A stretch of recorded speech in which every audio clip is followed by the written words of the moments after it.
So guys ये होने वाली बैंकिंग अवेयरनेस की शॉर्ट नंबर 8। तो इसमें आज हम लोग जानेंगे कैश क्रेडिट क्या होता है, ओवरड्राफ्ट फैसिलिटीज क्या होता है, इन दोनों में कंपेयर करके बताएंगे।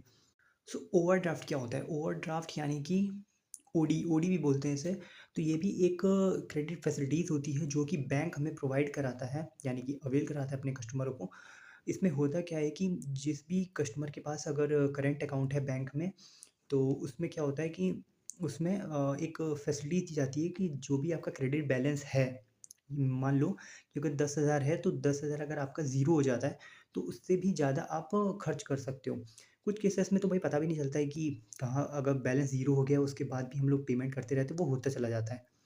और एक बड़ी बात क्या होती है इसमें कि इसमें हायर इंटरेस्ट रेट रहता है, ओवरड्राफ्ट में ज़्यादा होता है और क्या बोलते हैं कैश क्रेडिट में थोड़ा कम होता है। सीसी यानी कि कैश क्रेडिट। कैश क्रेडिट भाई नाम से ही पता चल रहा है कि यहाँ पे लोन देने की बात हो रही है। ये भी एक तरीके का अरेंजमेंट होता है जो कि बैंक अलाउ करता है अपने कस्टमरों को एक स्पेसिफाइड सर्टेन लिमिट तक का यहाँ पे अलाउ करता है कि आप लोन ले सकते हो, ठीक है, शॉर्ट टर्म के लिए। किसके लिए? फॉर बिजनेस पर्पसेस के लिए और या फिर इंस्टीट्यूशंस के लिए, बिजनेस के लिए ये दिया जाता है ज़्यादातर।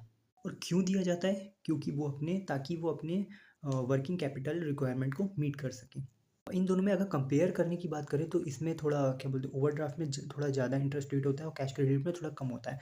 और जो कैश क्रेडिट होता है वो थोड़ा बिजनेस ओरिएंटेड होता है, मतलब सिर्फ बिजनेसेस को ही या फाइनेंशियल इंस्टीट्यूशंस को ही ये लोन देता है। और जहाँ की हम बात करें कि ओवरड्राफ्ट की, ओवरड्राफ्ट किसी को भी दे सकता है, वो किसी भी चीज़ के लिए ले सकता है ओवरड्राफ्ट फैसिलिटीज़, है ना।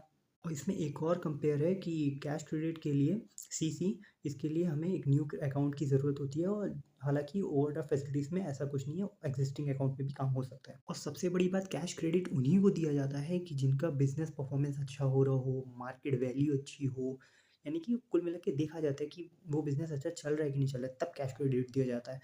ओवरड्राफ्ट में देखा जाता है कि तुम्हारा बैकग्राउंड में यानी कि क्रेडिट हिस्ट्री कैसी है, अ, तुम्हारा क्या बोलते हैं फाइनेंशियल स्टेटमेंट कैसा है, तुम्हारा बैंक के साथ रिलेशन कैसा है, अच्छा है कि नहीं, तब जाके तुम्हें ये ओवरड्राफ्ट की फैसिलिटीज दी जाती है। ये इन दोनों के सैंक्शंस के बेसिस पे डिफरेंस था। सो गाइस नेक्स्ट शॉर्ट्स में हम लोग बैंक नोट्स के ऊपर डिस्कशन करेंगे। और तब तक के लिए इस शॉर्ट्स को लाइक कर देना, सब्सक्राइब कर देना चैनल को, और बेल आइकन को जरूर प्रेस कर देना। Thank you.